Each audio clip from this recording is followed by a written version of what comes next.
suspicieux que la technologie soit ce qui guide ce qu'on doit faire. J'aime bien que chacun soit responsable. Et je trouve justement qu'on a tendance à déresponsabiliser un peu le développeur parfois. Voilà, on est tous responsables de ce qu'on fait. Il faut séparer le côté purement financier des crypto-monnaies, puis le côté technologique, promesse technologique.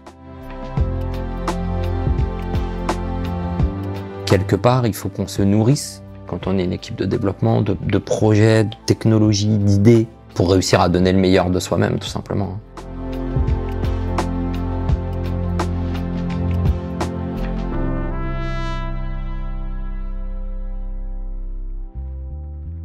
Bonjour Sacha.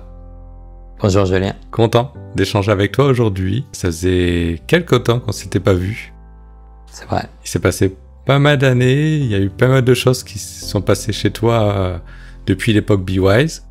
Je pense qu'on va revenir là-dessus. Quand on a échangé un peu avant l'interview, en fait, ce qui avait un peu fité à l'époque, où on s'entendait pas mal, on était pas mal alignés sur certaines choses. On a tous les deux progressé, mais j'ai l'impression qu'on a progressé dans un axe assez similaire. Tu aimes bien le service. Moi, je suis rentré dans le monde du service. T'aimes bien l'esprit agile, t'aimes bien l'évolution du web. C'est des choses qui m'interpellent forcément. Moi, j'aime bien l'esprit agile. Je suis curieux du futur du web, ce genre de choses que tu es plus en train de creuser. T'as d'avance sur moi sur ce truc-là. Et donc, du coup, voilà, je suis curieux et je pense qu'on va en parler. Et en plus, j'ai l'impression que t'étais un passionné de la tech. À l'époque, était toujours un passionné de la tech. Moi, je suis un passionné de la tech. Voilà. On va en parler aussi de comment on grandit dans cette passion technique et du code, et pas que du code, d'ailleurs. Et oui, les années n'enlèvent rien au fait d'aimer la tech, d'aimer développer, et tout cela est une chimère. Exactement. Avant qu'on rentre dans tous ces sujets, je te propose de te présenter. Donc moi je m'appelle Sacha Leroux, je suis le président de deux sociétés, donc Starting Blocks et SlowSense. Starting Blocks qui est spécialisé dans tout ce qui est développement Web3 et SlowSense qui est spécialisé dans tout ce qui est développement digital. Donc on est des équipes de purs développeurs, que des développeurs pour du développement. On prend énormément de plaisir. On n'est pas une équipe nécessairement jeune, contrairement à ce que souvent on peut croire. Et voilà, et on prend beaucoup de plaisir depuis plusieurs années maintenant à faire ça.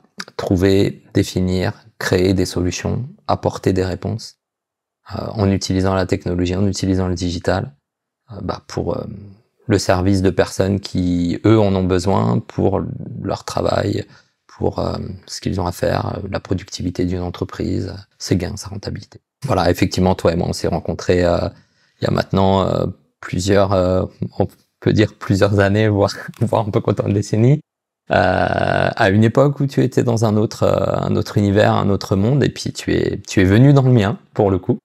Et effectivement, on partage pas mal de choses sur la réussite, le succès d'un projet, comment est-ce qu'on arrive à mener un projet à terme, comment la technologie est utile, et pourquoi elle est utile, et non, elle n'est pas toujours une fin en soi. Et donc, j'espère qu'on va parler de tout ça sur ce podcast. Oui, du coup, tu étais très fort en teasing, toi aussi. Avant qu'on rentre un peu dans le détail, j'aime bien demander à mes invités comment l'histoire a commencé. Ouais. En gros, c'est ta passion d'informatique, elle vient d'où ? Raconte-moi un peu le début du jeune Sacha qui découvre un peu ce monde. Écoute, ça arrivait tôt et à une époque où le digital n'était pas partout. Donc pour moi, ça a commencé à l'adolescence. J'ai envie de dire assez classiquement par les jeux vidéo. Donc pour les plus jeunes, on va paraître des dinosaures, mais à une époque où on recopiait des scripts de jeux vidéo sur des disquettes. Avec des ordinateurs dont le nom ferait rire tout le monde. Donc oui, ça a commencé, si tu vois, cette période-là. Ce qui est peut-être assez amusant, je trouve, si on peut donner une anecdote, c'est qu'effectivement, pour moi, l'informatique, c'était vraiment un hobby. Comme d'autres vont courir, comme d'autres font, je sais pas, n'importe quel sport ou du dessin. L'informatique, c'était un hobby à l'époque. Je pensais pas, à 15 ans, je pensais pas qu'on pouvait en faire son métier. J'ai fait plutôt des sciences en termes d'études. Et puis, j'ai continué de faire de l'informatique comme un hobby, donc avec des amis dans le jeu, puis après dans le développement, vers 16-17 ans, où on commençait à essayer de mieux comprendre ce qu'il y avait dans les scripts qu'on recopiait.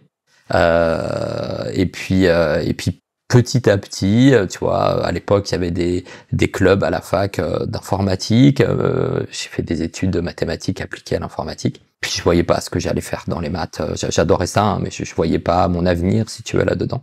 Et puis, c'est un professeur qui m'a dit, mais t'aimes l'informatique, t'aimes le développement informatique, tu devrais chercher à travailler, te spécialiser finalement à l'époque dans ce domaine, ce que j'ai fait. Donc ça remonte à, là on parle en vingtaine d'années, plusieurs donc dizaines d'années, et après tu vois ça m'a jamais quitté. J'ai commencé à rentrer dans le développement, j'ai compris qu'on pouvait en faire son métier, et donc quoi de mieux que de faire de sa passion son métier. Je vois pas, donc j'ai fait ça, et après j'ai eu plusieurs expériences, tu vois. J'ai travaillé dans des éditeurs, j'ai travaillé dans des sociétés de services, des grosses, des petites, des sociétés ultra expertes, mais toujours avec cette passion chevillée au corps, quoi, du développement, des équipes de développement, de la réalisation de projets, de la technologie pour un usage. C'est arrivé quand, l'aventure BeWise? BeWise, ça arrivé en 2006.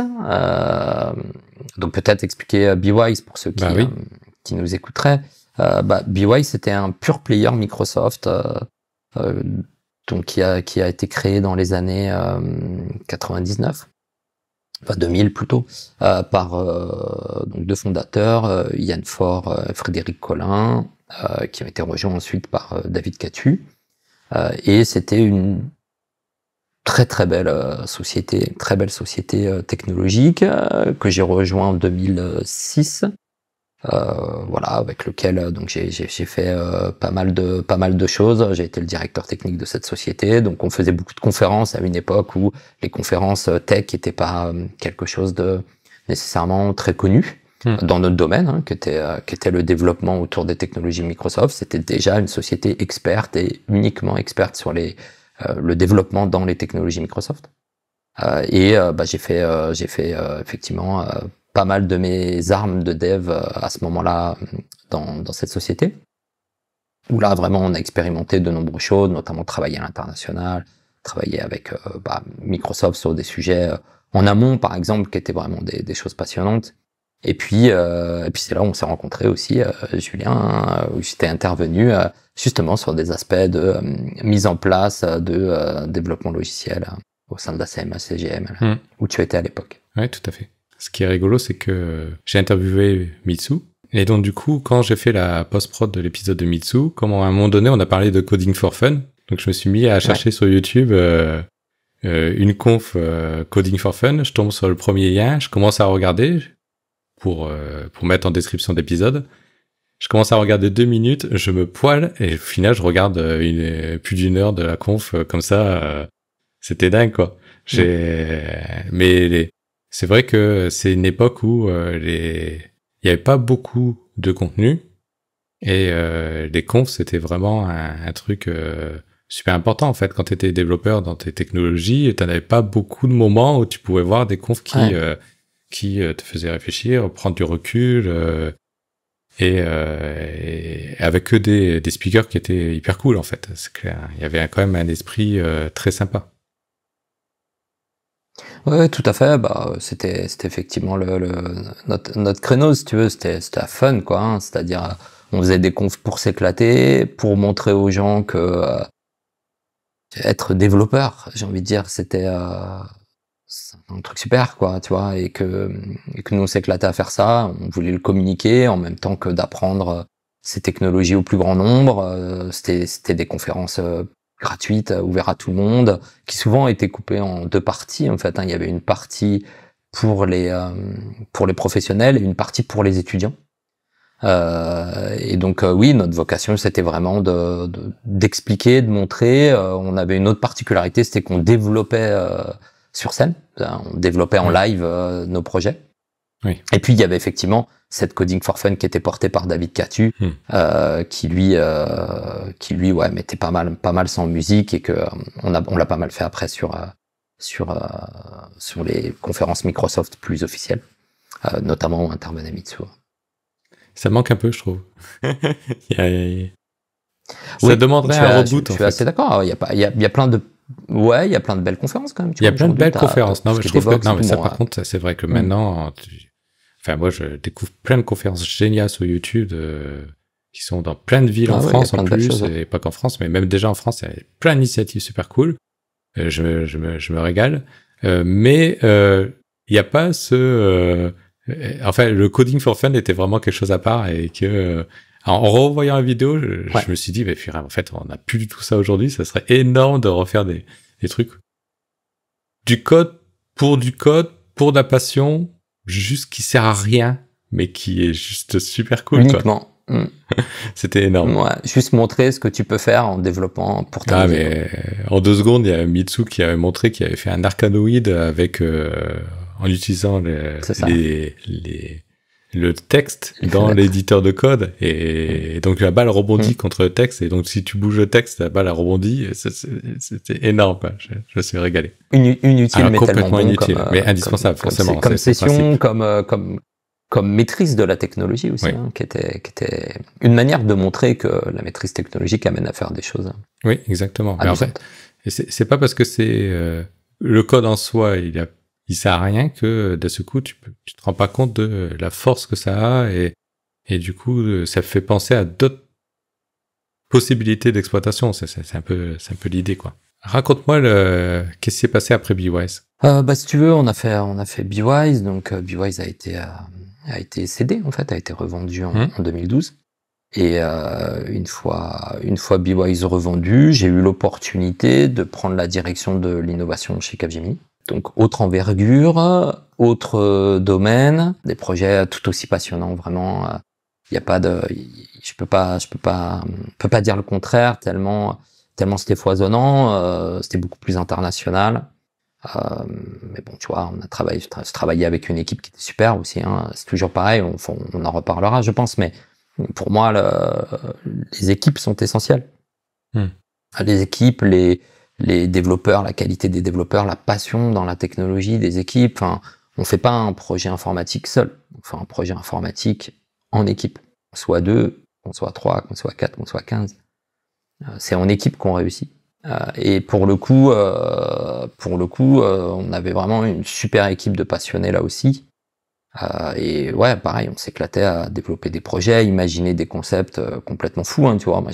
On a fait des projets avec des casques de réalité virtuelle en 2012. C'était loin d'être quelque chose que t'achetais à la Fnac, quoi, hein. On les importait, on a importé le premier Oculus Rift des États-Unis, en allant le chercher sur place pour pouvoir en avoir. C'était une version alpha, il y avait même pas de driver pour le faire fonctionner sur le PC.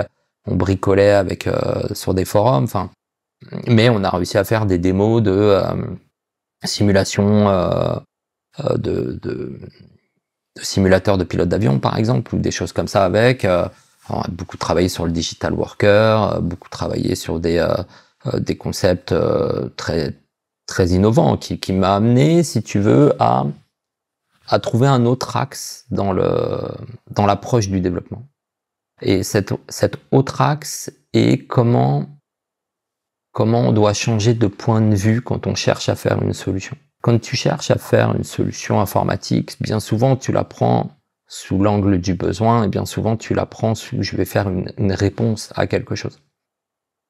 Innover ou chercher à faire innover les gens, c'est chercher à trouver un problème peut-être là où il n'y en a pas, et chercher une solution avec des outils qui n'ont peut-être pas été faits pour. Et cet angle de vue-là, il enrichit ta manière d'aborder la technologie, parce que tu cherches dans la technologie, tu cherches aux limites de ce que t'apporte la technologie. Tu cherches aux limites de ce que t'apportent les technologies de développement pour essayer de trouver des solutions à des problèmes qui peuvent être complexes.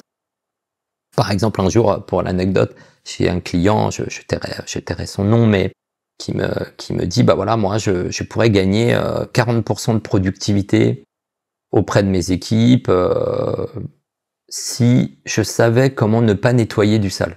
Donc c'était une entreprise qui faisait du nettoyage industriel. Et sa problématique, c'était de dire, quand c'est propre, je nettoie quand même. Comment est-ce que je fais pour trouver que c'est pas propre? Est-ce qu'il y a des outils digitaux qui me permettraient de définir que c'est sale ou que c'est propre, par exemple? Et c'est des sujets qui sont intéressants parce que c'est des sujets qui changent de ce qu'on fait habituellement. C'est des sujets qui nécessitent de chercher une place au digital là où elle en a peut-être pas. Parce qu'elle en a peut-être pas, notamment dans ce contexte-là, peut-être qu'elle en a pas. Et vous aviez imaginé quoi? Et puis surtout, en fait, on a cherché à faire deux choses. On a cherché à voir si on était capable d'avoir des capteurs qui déterminaient la présence des champs plutôt que la saleté. Ce qui a une limite, c'est que quelqu'un qui part en vacances 3 semaines, son bureau, la poussière s'accumule. Donc il n'y a pas de saleté, pourtant c'est sale. Ça n'a pas été souillé, mais pourtant c'est sale. Et donc pourtant il faut le nettoyer. Et après on a cherché à avoir quelque chose qui permettait avec des capteurs et de l'IoT d'identifier, tu vois, presque de scanner la pièce et d'identifier s'il y a de la poussière ou par exemple des choses dans la poubelle. Voilà. Donc, on a imaginé ces concepts, on a cherché à mettre en œuvre ces concepts avec eux. La technologie manquait de maturité et c'est tout le principe de l'innovation. On cherche, on essaye, on recommence, on reprend.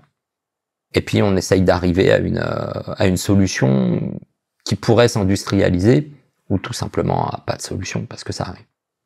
Tu parlais des équipes, l'importance des équipes.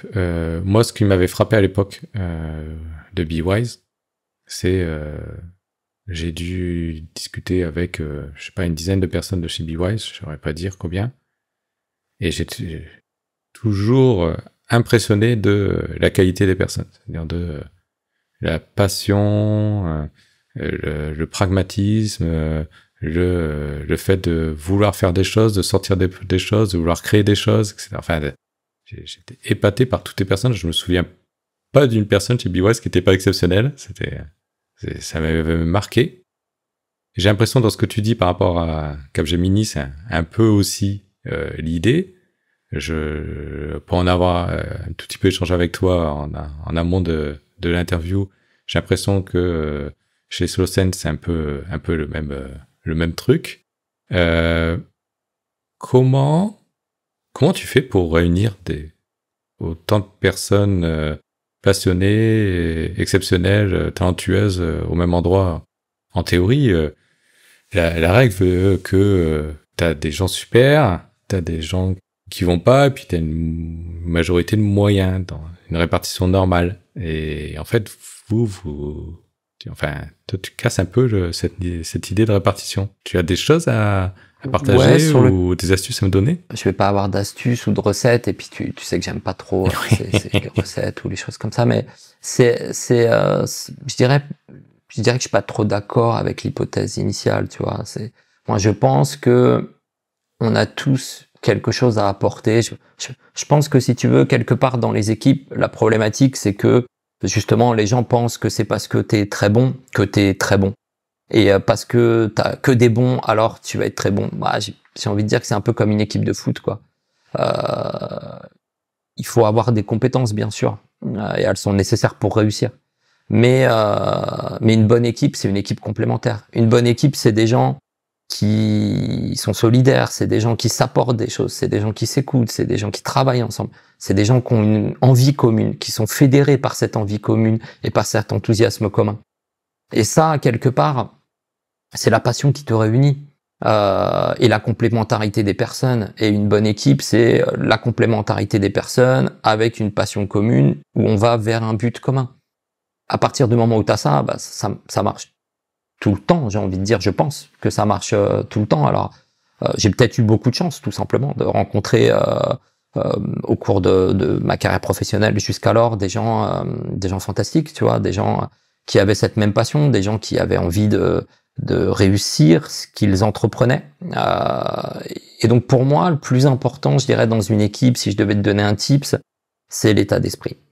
C'est l'état d'esprit des personnes. Et cet état d'esprit, c'est un état d'esprit où tu es ouvert technologiquement, un état d'esprit où tu es ouvert aux autres, un état d'esprit où tu sais que tu as des défauts et des qualités et que tu vas vouloir apporter au groupe tes qualités et que quelqu'un d'autre va venir compenser tes défauts avec ses qualités. Et c'est ça qui va faire que tu es une bonne personne pour intégrer l'équipe. En tout cas, aujourd'hui, quand nous on recrute, je recrute principalement des gens sur leur état d'esprit, puis sur leurs compétences techniques. Comment tu arrives à détecter cet état d'esprit? T'as des questions types ou de l'échange, tu vois. Est-ce que la personne elle a des choses qui le passionnent? Est-ce qu'elle a des choses qui le bouleversent? Est-ce que comment elle vit ce métier? Pourquoi elle le fait? Est-ce qu'elle a des idées personnelles, des projets personnels qu'elle a voulu mettre en œuvre? Ça se fait un peu au fil de l'eau, tu vois, c'est-à-dire on discute. Déjà, on a une particularité, c'est que ça nous arrive souvent de faire nos entretiens au restaurant, tu vois. On discute, c'est convivial, on discute. Ouais, on discute, on échange, on regarde. Tu parlais de BeWise, j'ai été recruté chez BeWise au restaurant. J'ai fait mon entretien au restaurant avec les fondateurs. On était d'accord qu'il y avait des choses à faire, tu vois. On a créé Slow Sense, Starting Blocks, comme pareil, en échangeant, en discutant, en se disant il y a quelque chose à faire, il y a un truc sympa, avec des gens qui nous ont dit ouais mais moi aussi j'y crois et j'ai envie de le faire. Et je pense que ton équipe elle démarre comme ça, tu vois. Elle démarre par des gens qui ont cette même envie, qui arrivent avec leurs compétences. J'ai presque envie de te dire l'état d'esprit, ça s'apprend pas. La compétence technique, elle s'acquiert. Tu vois, je préfère quelqu'un qui a moins de compétences techniques, mais qui a le bon état d'esprit, la curiosité technologique, l'envie d'en découdre presque, tu vois, avec la techno, de la rudoyer, de l'amener jusqu'au bout de ce qu'elle t'apporte, de ce qu'elle peut faire, de ses limites, de ses complexités, quitte à râler. Hein, les développeurs, on râle beaucoup. Oui. Mais puis en plus un développeur français, t'imagines. Ouais, alors lui encore plus. Je suis d'accord. Donc tu vois, il faut qu'il aime ça. Oui. S'il aime ça, le reste viendra. Et après, je cherche la complémentarité dans l'équipe. Tu vois, j'ai pas besoin de gens qui font tous la même chose. Et voilà. Et ce qu'on s'apporte. Je crois que le truc, il est là. C'est de savoir qu'est-ce que la personne elle apporte. Et puis après, une fois qu'elle est dans l'équipe, la laisser éclore, c'est-à-dire apporter ce qu'elle a besoin, envie d'apporter, quoi. Tu vois. Et ensuite, j'aime bien cette image que les équipes, c'est vivant. Tu vois. Ça va évoluer, ça va progresser. Les gens, ils vont trouver leur place, et puis cette place, elle va bouger dans le temps. Parce qu'on n'avance pas tous de la même manière, on n'a pas tous les mêmes ambitions, on n'a pas tous envie des mêmes choses, parce qu'il y a des phases dans la vie où on change. Et il faut laisser, tu vois, ce moment se mettre en place et aller jusqu'à son terme, finalement. Et une fois que tu es arrivé à ce terme au niveau d'une équipe, là, aucun projet te résiste, quel que soit ce que tu as envie de faire, à mon avis. J'aime bien ton image de l'équipe de foot. Une vraie quête. Parce que c'est quelque chose qu'on arrive à comprendre, le fait que dans un certain environnement, avec une certaine façon tactique ou une façon de jouer ensemble, de s'entraîner ensemble, on arrive à être beaucoup plus fort en fait que peut-être l'équipe adverse où il y a peut-être des gens qui unitairement sont plus forts techniquement, ils sont juste techniquement plus forts, mais il n'y a pas cette harmonie, ces réflexes presque naturels et cette compréhension dans l'équipe et peut-être pas autant l'envie d'aller en finale en fait. C'est ça. Et ça, à mon avis, ça change tout. Oui. Tu vois, ça change tout dans le. Voilà, moi j'aime bien aussi une analogie, tu vois, avec le fait d'avoir faim.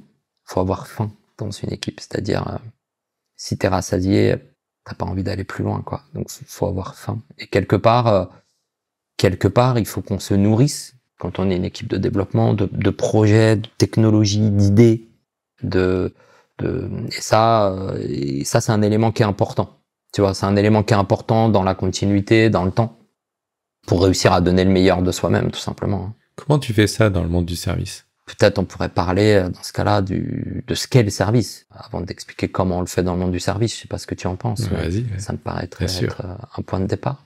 C'est quelque chose d'extrêmement intéressant de par la diversité. C'est-à-dire, ce qui me plaît dans le service, dans le développement et dans le service qu'on peut fournir quand on est développeur à des tiers, c'est la diversité des projets. Hier, je travaillais avec une société qui fait des piscines et qui a des problèmes d'IoT, d'analyse de l'eau, avec des sujets complexes qui mettent en jeu la chimie, avec les problématiques écologiques et tout ce qu'on veut mettre en place. Cet après-midi, je travaille avec le CNES sur des sujets d'analyse d'objets dans l'espace pour pas finalement faire de l'espace que ce qu'on n'a pas envie qu'elle devienne par notre incursion finalement dans l'espace. Et cette diversité, moi je l'aime beaucoup. C'est-à-dire, je peux pas parler forcément pour tout le monde, je peux parler que pour moi en propre, mais je l'aime beaucoup. Je l'aime beaucoup parce que notre métier, quand on fait du service, c'est d'être bon dans la technologie, d'être bon dans la manière dont on peut trouver des solutions technologiques face à des problèmes métiers. Et finalement, en faisant du service, j'ai appris des dizaines et des dizaines de métiers. J'ai vu comment fonctionnait un métro. J'ai vu comment on arbitrait le fonctionnement d'un métro. J'ai vu comment est-ce que on transportait des containers. J'ai vu comment est-ce que on analyse les objets dans l'espace. J'ai vu comment est-ce que on pouvait gérer la qualité de l'eau d'une piscine. J'ai vu les problématiques des techniciens d'Enedis quand il y a un orage et que les câbles sont tous par terre. Et cette richesse-là, cette nourrit une curiosité insatiable, tout simplement. Et elle le nourrit d'autant plus qu'elle vient nourrir mon appétence technologique. C'est-à-dire, finalement, il m'apporte les problèmes qui m'amènent à chercher dans la technologie comment je peux leur apporter des solutions. Et ça, je trouve que c'est quelque chose que tu retrouves dans le service à une échelle différente de celle où tu crées une start-up, tu as un domaine bien spécifique et tu cherches à résoudre ce domaine et ce domaine-là. C'est une manière différente d'aborder le métier. Bien évidemment, dans ce que je viens de te dire, j'exclus le côté, tu t'en doutes, oui, bah alors le métier du service, c'est de mettre des gens chez d'autres personnes pour qu'ils fassent un projet. C'est pas du tout comme ça qu'une société comme la mienne fonctionne, pas du tout comme ça que toi tu fonctionnes.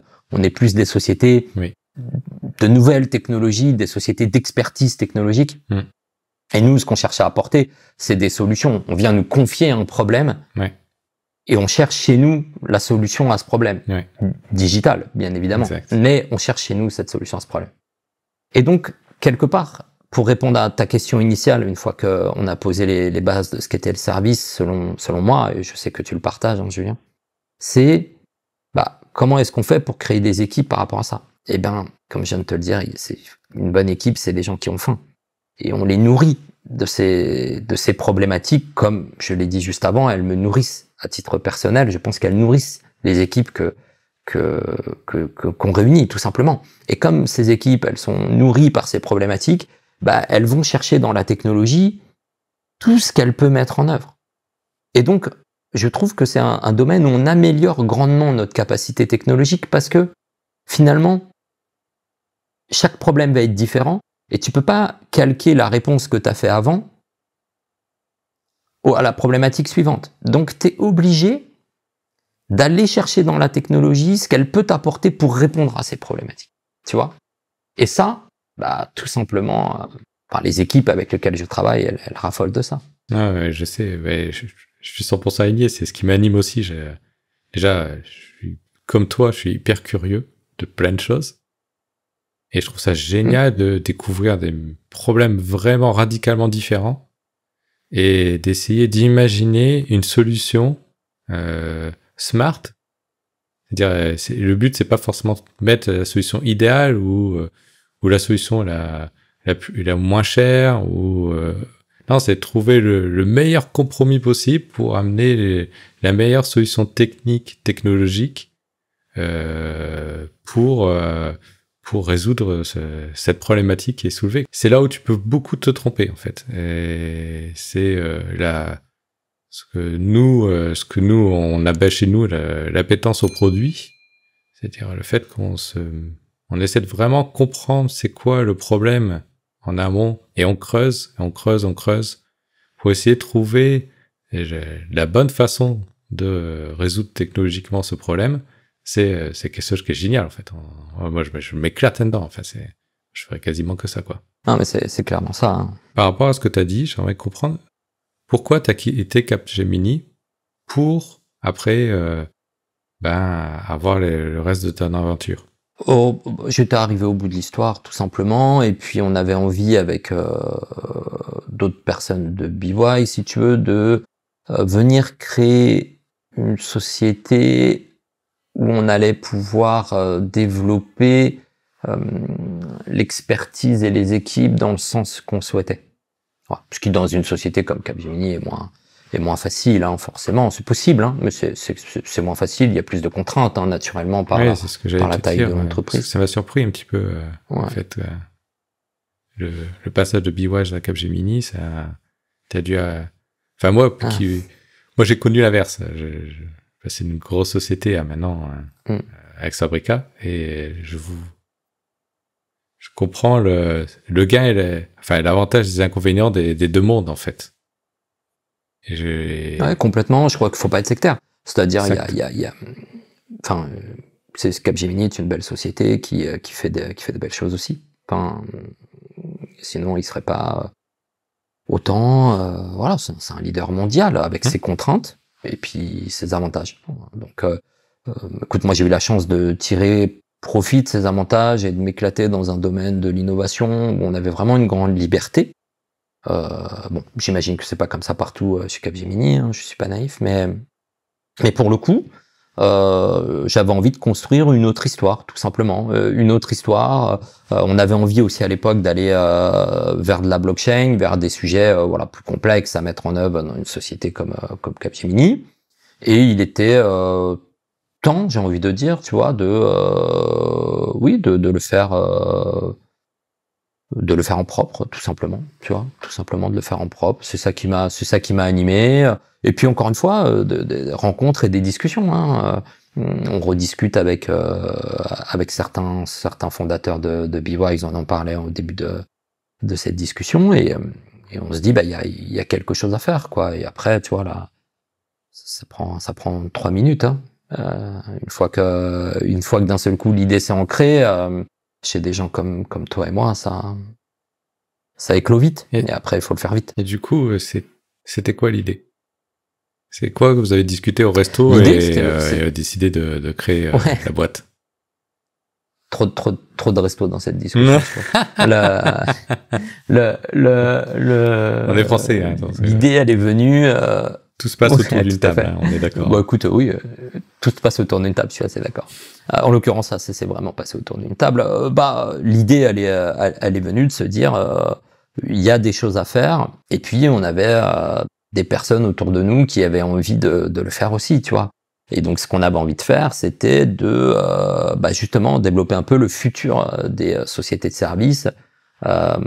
Parce que je trouvais qu'à l'époque, voilà, il y avait un peu moins de conférences, il y avait moins de choses, il y avait moins ce plaisir de dev, tu vois, c'est-à-dire qu'on a un peu noyé les développeurs, je trouvais, dans pas mal de choses, et donc on a eu envie de se dire, nous, ce qu'on aime, c'est le développement, on va refaire une société avec que des développeurs, et on va prendre 2 sujets bien spécifiques, qui sont ce qu'on va appeler le Web 3 aujourd'hui, et puis ce qui va être des sujets techniquement complexes où les personnes n'arrivent pas à aller au bout de leur projet ou au bout de leur problématique. Bon, une fois qu'on s'est dit ça, c'était plein de bonnes intentions. Après, il a fallu faire. Écoute, aujourd'hui on est une vingtaine. Tu vois, c'était il y a quelques années qu'on a monté la société en 2017. Donc je suis content de ce qu'on a. J'ai une super équipe. On a plein de chance, on a fait plein de beaux projets, on pourra en parler si tu le souhaites. Tout simplement l'envie d'aller faire quelque chose de différent dans un domaine qui, à mon avis, se renouvelle pas. Tu vois, la société de service, ça se renouvelle pas, ça a l'image un petit peu négative que plein de gens connaissent. Et donc c'est pour ça que j'ai présenté ma vision du service juste avant. Je pense que c'est pas l'image qu'on en a et on voulait véhiculer ça. Et pour le véhiculer, il faut le véhiculer avec sa propre entreprise, sa propre façon de travailler et démontrer qu'on peut réussir des projets, qu'on peut réussir des projets complexes, que la technologie c'est pas toujours quelque chose qui est synonyme de bug et que quand ça se met en production, puisque c'est le titre de de ton podcast, quand ça se met en production, c'est quelque chose qui peut se passer avec sérénité aussi. Toi, tu cherches à créer des projets, à les créer pas en ayant la maîtrise de la solution que tu veux mettre en œuvre, et surtout des projets que tu vas, toi, mettre en prod. Participer au fait qu'ils partent en prod. Tu crées pas une brique au milieu d'un truc, d'un écosystème complet, où tu places pas des gens en régie au milieu d'autres sociétés. Tu crées des produits technologiques de ton côté. Alors, régie, forfait. Bon, tu vois, régie, forfait, c'est un véhicule contractuel. Pour moi, ça veut rien dire. Je mets pas de gens en AT. Tu vois, exactement. J'ai pas un gars pas de gens en assistance technique, exactement. C'est pas vraiment, voilà. Nous, on travaille en équipe. Oui. C'est la force de notre proposition. C'est-à-dire, quand les clients viennent nous voir, ils ont une problématique et ils viennent nous voir pour qu'on apporte une solution digitale à cette problématique. Donc, si tu veux, on a tout un processus de réflexion avec eux pour trouver la réponse à la problématique. Et après, nous, on va de ce processus de réflexion amont jusqu'à la réalisation, puis évidemment la mise en prod, le maintien opérationnel. Des fois, on forme même des équipes de nos clients sur les technologies choisies de manière à ce qu'ils puissent être autonomes derrière dans la poursuite de la maintenabilité du projet. Tout à fait. Et en général, on vient nous voir parce que c'est compliqué, on vient nous voir parce que ils ont déjà eu des écueils avec d'autres structures où ils ont cherché à faire le projet en interne et puis ils ont eu du mal à le faire, ils n'ont pas réussi, ou voilà, enfin, où la problématique est vraiment complexe. La plupart de mes clients viennent me voir avec des éléments comme ça. Les projets probablement que j'apprécie le plus, c'est ceux où on vient juste avec une idée et ils savent pas du tout ce qu'ils pourraient faire ou pas faire. Parce que je trouve que c'est ceux où on apporte le plus de choses, tout simplement, parce que là, on apporte notre connaissance du domaine, toute la curiosité et tout ce qu'on a pu voir dans d'autres entreprises, en plus de la compétence technologique nécessaire à le faire. Et en termes d'approche méthodologique, enfin, même si c'est pas d'organisation, enfin, raconte-moi un peu, c'est quoi les grandes phases pour réussir ce projet? Oui, tu veux dire que quand on a préparé la réunion, quand je t'ai dit j'aime pas l'agile, tu m'as dit oulala. Et justement, donc, peut-être tu me vois venir petit à petit. Ouais. Comment est-ce qu'on le fait? Alors, bon, d'abord, j'aime bien l'agile, mais j'aime pas ce que certains en ont fait. Je vais plutôt le dire comme ça. Et j'aime bien qu'on revienne aux sources des choses. Comme je l'ai dit un petit peu en amont, je crois qu'il n'y a pas de recette en fait. Chaque projet est différent. Donc chaque organisation de projet devrait être différente. Même un projet, il a des phases différentes et donc on devrait s'organiser différemment dans ces phases. Aujourd'hui, on a tendance à vouloir structurer les choses pour plein de bonnes raisons, parce que c'est plus facile, parce que chacun s'y retrouve dans son rôle, parce qu'on pourrait croire que ça marche, voilà, pour plein de bonnes raisons. Nous, on applique tout simplement des principes simples et de bon sens. Il n'y a pas de recette, il n'y a pas de magie. Et j'ai presque envie de dire qu'ils reviennent à l'essentiel de ce qu'est l'agile. Le premier, comme on l'a dit, moi, mon métier, c'est de faire du développement. Et ma passion, c'est de faire du développement. Donc, j'ai plus de développeurs que de gens qui réfléchissent. Hein. On a un modèle de société qui est très particulier. On n'a pas de ressources administratives, on n'a pas de commercial, on n'a que des développeurs. Et donc, pour moi, un bon projet, c'est un projet qui se fait avec des gens qui développent et qui développent bien. On commence par faire quelque chose plutôt que de trop organiser comment on va faire quelque chose. Et puis après, une fois qu'on s'est dit ça, je pense qu'il faut s'attacher à deux choses. La première chose auquel on s'attache, c'est que je me méfie énormément du besoin. Ça aussi, on en avait parlé ensemble. Je me méfie du besoin au sens où souvent le besoin vient avec la solution. Oui. Quand les gens viennent te voir et te disent alors moi j'aurais besoin d'une application mobile qui fait ça. C'est peut-être vrai, hein. J'ai pas de pas de parti pris. Mais souvent ça cache une problématique dont la personne, avec ses connaissances et ses compétences, a cherché à apporter une solution. Et après, elle cherche une société pour finalement mettre en œuvre cette solution. Bon. Parfois, c'est tout à fait juste. Et puis, parfois, ça l'est pas. Donc, la première étape pour moi, c'est d'essayer de trouver quelle était la problématique pour identifier quelle est la bonne solution. Des fois, ça matche avec le besoin qui a été décrit, et puis des fois, ça matche pas avec le besoin qui a été décrit, ce qui nous amène à avoir un échange très constructif sur qu'est-ce qui a amené ce besoin qui apportait une solution par rapport à la problématique initiale qui est celle qu'on cherchait à résoudre finalement quand on a décrit ce besoin. Une fois que tu as trouvé la problématique et que tu as défini la solution, c'est déjà beaucoup plus simple pour faire un projet. Ensuite, il y a la manière dont on s'organise, et celle-là, tu vois, j'ai pas de règle, je peux rien te dire. C'est-à-dire, ça dépend. Ça dépend du projet, ça dépend du client, ça dépend de comment on va le faire, ça dépend de sa durée, ça dépend des phases, ça dépend si c'est juste une idée et je dois faire un projet, ça dépend si quelque part le besoin est assez cadré, où il n'y a pas de verrou technologique, de verrou fonctionnel, de verrou, pour te donner un ordre d'idée, pour être peut-être plus concret. J'ai travaillé il y a quelques temps sur un projet qui devait pouvoir visualiser en réalité augmentée les réseaux enterrés, tu vois, les câbles enterrés, les tuyaux enterrés, notamment gaziers. Au départ, le pitch, c'est on souhaiterait avoir une solution pour pouvoir le visualiser pour les techniciens, pour les travaux, voilà, pour plein de choses comme ça. Évidemment que l'organisation d'un projet comme ça a rien à voir avec l'organisation d'un projet de quelqu'un qui vient te voir en disant « Bonjour, j'aurais développé une application mobile qui permet de connecter un objet IoT qui analyse quelque chose pour pouvoir visualiser le résultat de cet objet sur mon application mobile. » Voilà.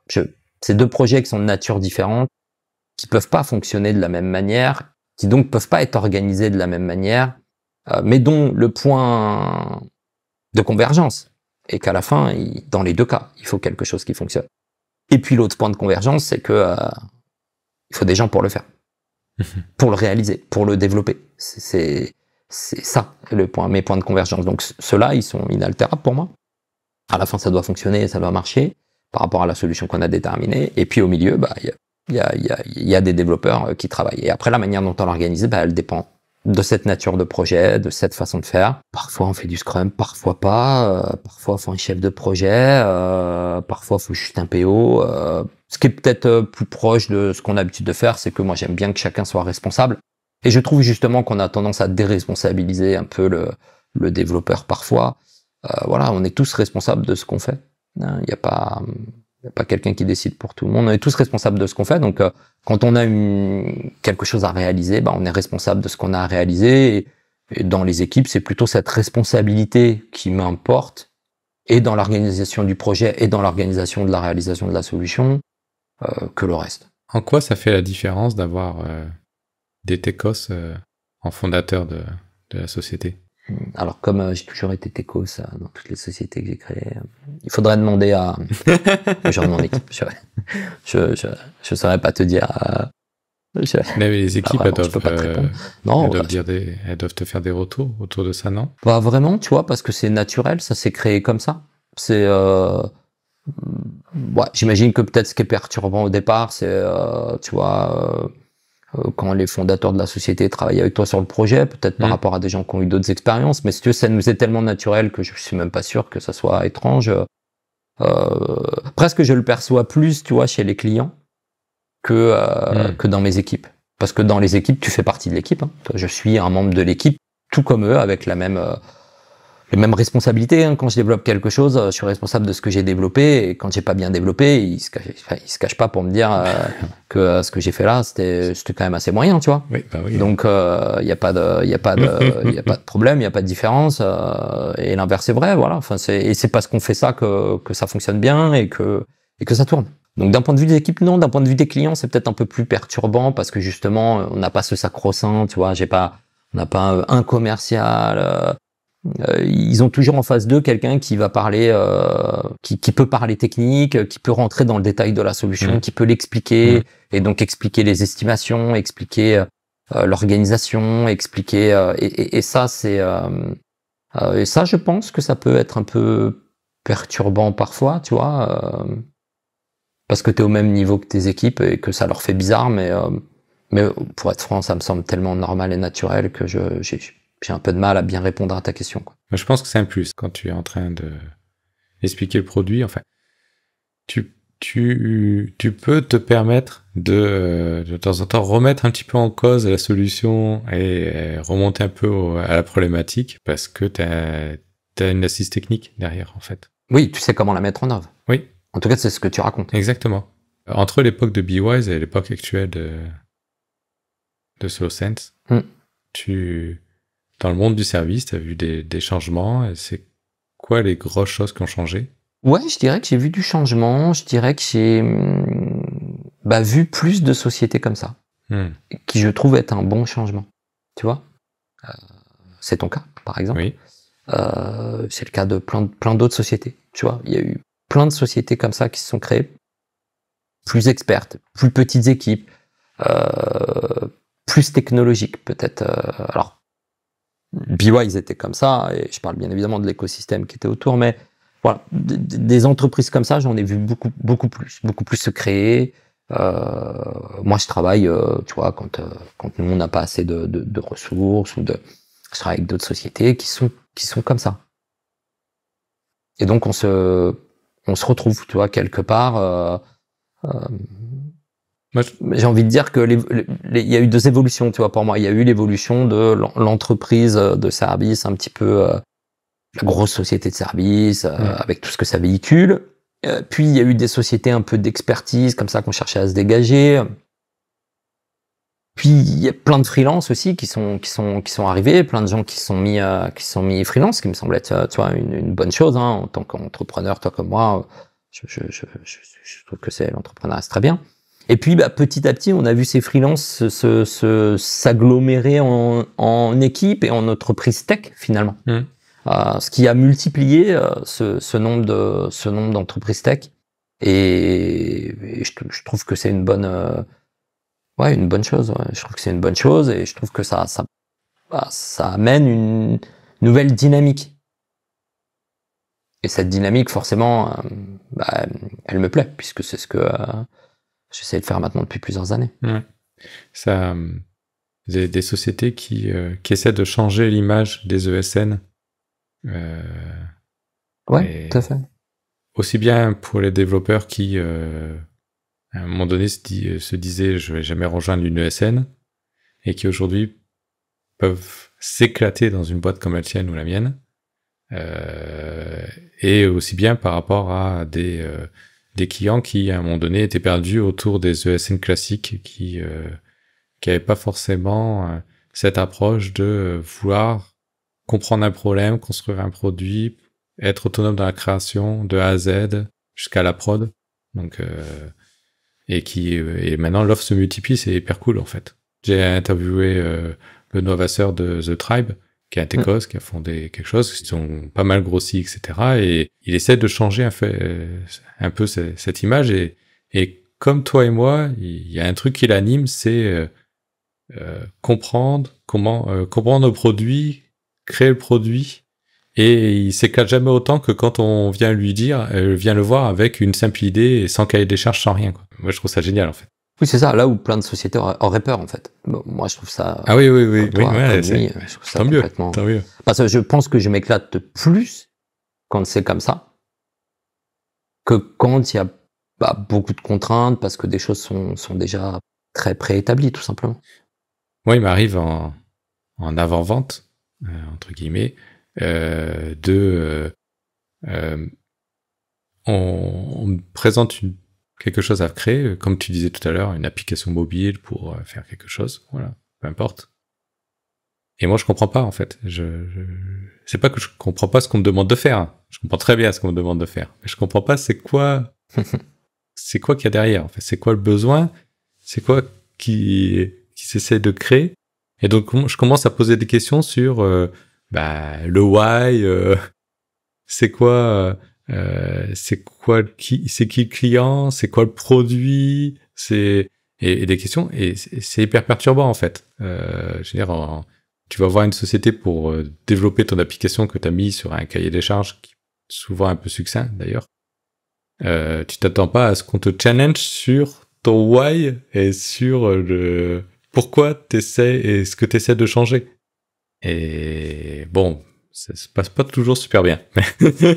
Mais je peux pas m'empêcher. Enfin, j'ai besoin de comprendre en fait. J'arrive pas moi intellectuellement à réaliser quelque chose si je comprends pas pourquoi on est en train de le faire en fait. Ouais, mais je pense que là où tu as raison, c'est que c'est la clé. C'est la clé même de la motivation de l'équipe, tu vois. Personne n'a envie de faire quelque chose qui n'a pas de sens. Oui. Donc c'est normal de chercher le sens de ce qu'on te demande. Tout simplement, hein, bon, ça devrait être le cas pour tout en fait, hein, tu vois, à mon avis, mais c'est normal de chercher le sens de ce qu'on te demande pour pouvoir apporter, encore une fois, le meilleur de toi-même, la meilleure solution, les meilleures choses que tu as à apporter, quoi, tout simplement. Tu interviens encore sur des sujets opérationnels? Ah oui, bien sûr. Ah ouais, comment tu trouves le temps tous les projets d'équipe pour justement pour coder et livrer des choses? Plus la société elle grandit, plus là où il faut être réaliste, c'est que tu peux pas te mettre sur le chemin critique du projet pour le bien du projet. Aujourd'hui, j'arrive à développer encore, on va dire 25% de mon temps. Et pourquoi est-ce qu'on y arrive? Enfin, comment on y arrive? C'était le démarrage de ta question. Là aussi, j'ai peu de recettes à te donner. Je crois que l'organisation, et puis surtout, je sais que je reviens là-dessus, mais l'équipe, quoi. C'est-à-dire, je suis pas tout seul, en fait. Donc, chacun prend ses responsabilités et je suis pas obligé de tout faire. Donc, je m'attache à ce que je peux apporter dans l'équipe. Parfois, ça va plus être en amont du projet. Justement, discuter de la problématique, trouver la bonne solution technique, définir les bonnes technologies. Parfois, ça va être dans le développement de quelque chose de spécifique parce que je maîtrise bien cette partie développement, tu vois. Et pas chercher à vouloir absolument tout développer ou pas chercher à vouloir absolument tout faire, parce que c'est tout simplement pas possible. Et donc, comme on le disait tout à l'heure, il faut trouver sa place dans l'équipe. C'est valable pour moi comme pour les autres. Et donc, sa place avec, pour le coup, comme contrainte pour moi, le temps que je vais pouvoir y consacrer. Par contre, je passe après beaucoup de mon temps libre, mais encore une fois, je l'ai dit tout en introduction, ce métier, c'est un hobby pour moi. Je pense que je passe ma vie à lire des nouvelles technologies, des choses comme ça, mais peut-être là où d'autres y verraient une contrainte ou une impression de travailler, moi je n'y vois que la continuité de ce que j'ai toujours aimé faire, quoi. Donc oui, je fais aussi pas beaucoup de veille, tu vois, je teste beaucoup de technologies, j'aime bien, j'ai des projets types, tu vois, je teste des technologies qui sortent pour voir ce que ça fait, ce que ça donne, ce à quoi ça pourrait servir, comment ça pourrait servir, pourquoi, comment je peux le détourner, qu'est-ce que je pourrais en faire. Et ce temps-là, je le trouve parce que j'ai une super équipe, quoi. Tu vois, tout le monde fait ce qu'il a à faire et que j'ai pas besoin d'intervenir là où j'ai pas ma place, quoi. On a parlé de blockchain, de Web3. Ouais. Je pense qu'il faut qu'on rentre dans le sujet. Parle-moi un peu de pourquoi ça t'a attiré déjà, et qu'est-ce que tu recherches et en quoi c'est différent? Pourquoi ça m'a attiré? Qu'est-ce que je recherche et pourquoi c'est différent? Alors, pourquoi ça m'a attiré? En fait, pour l'anecdote, j'ai commencé à entendre parler en 2012 et en 2012, j'ai commencé à regarder un peu ce qu'il y avait technologiquement. Alors pour les aficionados, c'était Ethereum, tout à fait là encore. Et donc il y avait le Bitcoin et j'ai trouvé que c'était un truc de financier. Puis j'ai pas vu, il y avait peu de choses pour développer, en fait, ça m'a intéressé, pour être honnête, sur l'angle cryptographique, parce qu'à l'époque, je m'intéressais pas mal à la cryptographie en termes de mathématiques, en termes de développement informatique. Et donc, ça m'a intéressé sur cet angle-là. Et après, pour le reste, je voyais pas ce que je pouvais en faire. Et donc je regardais de loin. Je regardais de loin comment ça bougeait. Ça a vraiment changé quand Ethereum est sorti. Où là, j'ai compris qu'on pouvait développer dessus. Et donc comme je te le disais tout à l'heure, dans le cadre de ma veille perpétuelle, je me suis dit tiens, je vais essayer de développer des trucs dessus, voir ce que ça fait, c'est dur, comment, pourquoi, qu'est-ce que je pourrais en faire, qu'est-ce que ça va devenir. Enfin voilà, vraiment simple curiosité technologique. J'ai commencé à vraiment en être convaincu plutôt vers 2015 quand je trouvais que ça prenait de l'ampleur technologiquement, c'est-à-dire la technologie mûrissait vraiment. Et puis en 2016, il y a eu pas mal d'arrivées de fonds finalement, avec beaucoup des ICO, donc des levées de fonds en crypto-monnaie, qui ont amené plein de sociétés à chercher à faire des choses. Et là, ça m'a rappelé un souvenir qui m'avait marqué à l'époque, parce que c'était le tout début de ma carrière. Ça m'a rappelé un peu les années 97, 98. Donc 1997. Quand le début d'Internet, oui. Finalement, tu vois, le début du web et bon, j'ai commencé à travailler à ce moment-là. Et donc, si tu veux, là d'un seul coup, il y avait un fourmillement, tu vois, il y avait plein de sociétés extraordinaires qui cherchaient à se créer avec plein d'argent qui arrivait. Et quand tu étais développeur, bah, tu voulais faire ça. Moi, je voulais faire j'avais postulé dans une boîte là où j'ai travaillé 6 mois avant qu'elle s'effondre.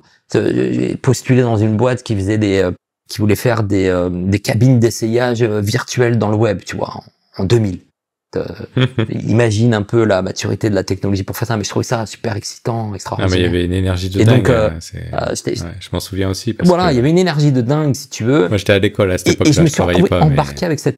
Ouais, une énergie de dingue. Et donc, si tu veux, je me suis retrouvé embarqué avec la même énergie, tu vois. D'accord. C'est, tiens, mais d'un seul coup, il y a une promesse, il y a des trucs, il y a des boîtes qui essayent de faire des choses, mais quoi, qu'est-ce qui se passe? Comment on pourrait le faire? Qu'est-ce qu'on pourrait faire? Où est-ce que ça viendrait? Et puis, ça m'a pas lâché. J'ai trouvé que l'énergie, c'est pas apaisé. Alors, une fois que tu as dit ça, je pense qu'il faut séparer deux choses. Il faut séparer le côté purement financier des crypto-monnaies, puis le côté technologique, promesse technologique. Pour tes auditeurs, pour le coup, à une idée reçue. Je ne sais pas si c'est l'avenir. Je suis pas devin. Je sais pas si c'est l'avenir. Personne le sait. Est-ce qu'il y a une énergie et il va en sortir quelque chose? Je pense que oui. Quoi et sous quelle forme? Je sais pas. Internet aujourd'hui n'a rien à voir avec Internet en 99, quoi, hein, mais vraiment rien à voir.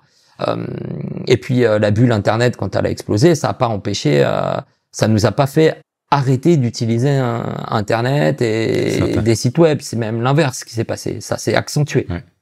Donc, si tu veux, pour moi, on est à peu près à ce moment-là au niveau de la blockchain. Donc, ça évoluera, ça progressera, ça deviendra peut-être autre chose, mais je pense que ça perdurera. Et donc, quelque part, dans mon métier, moi, j'ai cherché à savoir comment je pouvais utiliser ça dans mes projets. Comment ça pouvait apporter des solutions aux personnes que je rencontre qui ont des problématiques. Et quel type de solution ça pouvait apporter, avec quelle complexité. Et ça, c'est pourquoi j'en ai eu un intérêt après. C'est-à-dire que quand j'ai commencé à trouver avec ça des solutions à des problématiques que je rencontrais, je me suis dit que ça n'était pas que technologique et que ça n'était pas que financier non plus. Et donc, j'ai cherché finalement, tu vois, à améliorer, faire progresser les choses, continuer, avancer avec ce sujet-là. Ce qui nous a amené à créer une deuxième société, ce qui nous a amené à travailler avec des clients divers et variés aujourd'hui. Tu vois, aujourd'hui, Starting Blocks, on est valideur de la blockchain Tezos. On participe, si tu veux, activement au réseau. On va être en passe à faire sur Ethereum. Enfin, globalement, on participe évidemment. Après, il y a un autre élément, c'est la difficulté technologique. Ce qui m'a beaucoup plu dans la blockchain, d'un point de vue vraiment développeur, tu vois, dans tes questions, il y avait l'intérêt. J'ai répondu à la première et à la dernière question. Donc l'intérêt, il a été que développer dans la blockchain, ça me rappelait quand je développais pendant mes études, où globalement, tu pouvais pas faire ce que tu voulais, tu vois, tu compilais pas toutes les 2 minutes, tu faisais pas ça. Et donc cette contrainte-là t'obligeait à être vachement rigoureux, à beaucoup réfléchir à ce que tu codais. Et je pense que quand t'es un passionné comme ça du développement, cette envie de te replonger dans ces contraintes-là, ça peut paraître bizarre, un peu masochiste dit comme ça. Ça m'a beaucoup plu. Tu vois, ça m'a beaucoup plu parce que la blockchain, il y a cette particularité pour ceux qui le savent pas, que quand tu déploies un smart contract, donc la logique applicative du projet que tu ferais qui est hébergé par la blockchain, c'est inaltérable comme tout ce qui est dans la blockchain. Autrement dit, tu peux pas updater ton code. Et ça, pas pouvoir updater son code alors qu'on a l'habitude au moindre bug de redéployer avec du DevOps et de renvoyer le truc en prod direct, tu vois. Cette contrainte, elle t'oblige à repenser la manière dont tu délivres tes smart contracts, tu vois. Elle t'oblige à repenser ta chaîne de réalisation. C'est-à-dire beaucoup plus réfléchir en amont, beaucoup plus focus sur les tests en amont, beaucoup plus travailler sur essayer de hacker le plus possible ce que tu as fait pour voir quelles en sont les limites, essayer de trouver les trous, les verrous, avant même que tu aies publié. Et en plus, tu as une approche liée à la mémoire, à la consommation, au coût financier de la consommation dans les smart contracts, qui m'ont tout simplement fait kiffer mes moments de dev, quoi, tu vois. J'adorerais creuser plus, en fait. Après, on choisit tous les choses sur lesquelles on creuse, mais moi, j'adore le principe d'avoir des contraintes. Un peu comme toi, quand j'ai découvert Bitcoin, ce qui m'a attiré, c'est la complexité technique sous-jacente. C'est-à-dire, comment ça fonctionne. Enfin, on t'explique pas ça en 2 secondes. Enfin, je veux dire, c'est une page web, t'arrives à expliquer à la personne en 2 secondes comment ça marche, en fait. T'as un serveur, t'as une requête, même si tu veux rentrer un peu dans le détail avec HTTP, etc., t'en as pour 2 secondes, en fait, à expliquer. Ça va assez vite, les grands principes.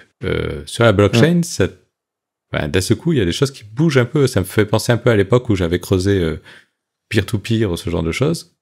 Donc, d'un seul coup, t'as une façon, une logique qui a un poids différente, qui est super intéressante intellectuellement, on va dire.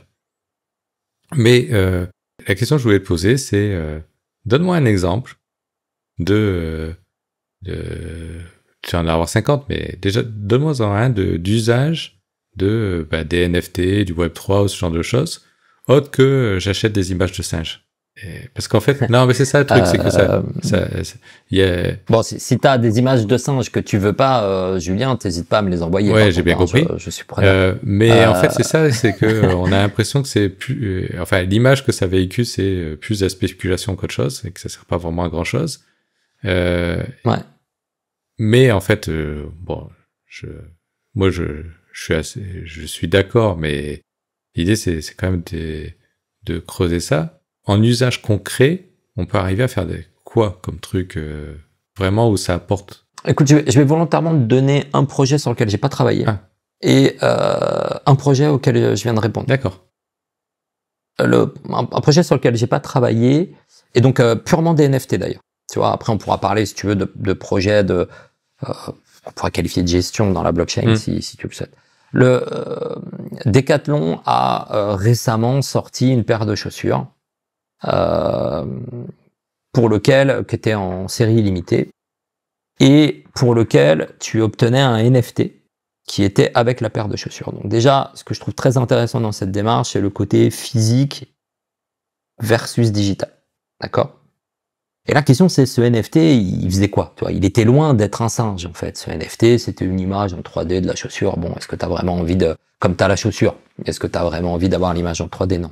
Ce qui m'a beaucoup intéressé dans l'idée qu'ils ont fait de ce qu'ils ont fait du projet, j'encourage tout le monde d'aller voir, c'est qu'ils ont réussi à faire en sorte que finalement ce NFT devienne un ticket d'entrée dans un espace dédié aux passionnés du street football, et notamment cette paire de chaussures était, j'ai mangé un peu, j'espère qu'il me pardonnera, le street footballer qui était dédié à cette paire de chaussures, mais si tu veux, ce NFT te permettait d'accéder, donc quelque part il t'identifiait comme faisant partie de la communauté, pour que tu puisses voir des lives, un univers où tu pouvais échanger avec les personnes, etc., qui eux-mêmes étaient passionnés par le même sujet, et qui eux-mêmes avaient fait l'acquisition tout simplement de cette paire de chaussures. Donc ce qui m'a intéressé dans le sujet, c'est que il y a du physique et du digital. 2, c'est pas ce que représente le NFT en tant qu'image, mais c'est ce que représente le NFT en tant que droit d'accès, notamment dans une communauté dédiée. Donc finalement, du ticketing. Tu vois? C'est-à-dire que ce NFT devient quoi? Devient un ticket. Et d'ailleurs, si tu as un petit peu suivi ce qui s'était passé quand le match de football, là, on a reçu les Anglais où ça s'est mal passé, eh ben, si tu recherches un petit peu, la problématique des faux billets, eh ben, ils cherchent à le résoudre. Et le sujet qui est arrivé sur la table, c'est la blockchain et les NFT. Et donc, si tu veux, quelque part, et j'en fais pas la promotion, hein, c'est pareil, y a plein de gens qui vont te dire, oui, mais il y a d'autres moyens de le faire. Mais bien sûr, il y a d'autres moyens de le faire. Il y a toujours d'autres moyens de faire une solution. La question, c'est quelle est la solution la plus adaptée? Il y a toujours un moyen différent de faire ce que tu as fait. Toi, tu développes un site web comme ça, moi, je peux le développer comme ça. Et à la fin, on répond tous les deux à la problématique. La question, c'est quelle est la technologie la plus adaptée? En l'occurrence, cette technologie-là, elle est bien adaptée à ça. Et volontairement, je te donne cet exemple parce qu'il a rien à voir avec des singes. Ouais. Il a rien à voir avec des images, ni avec de la spéculation, hein. Je tairais le prix de la paire de chaussures, mais enfin, c'est pas, t'achètes la paire de chaussures parce que tu veux l'utiliser et en plus, t'as accès à un contenu exclusif.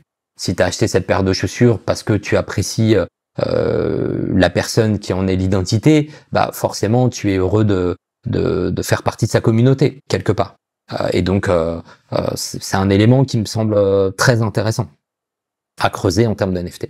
Un autre cas où on peut utiliser des NFT, eh ben tout simplement aujourd'hui tu pourrais utiliser des NFT pour la gestion d'un certain nombre de problématiques comme les débris de l'espace.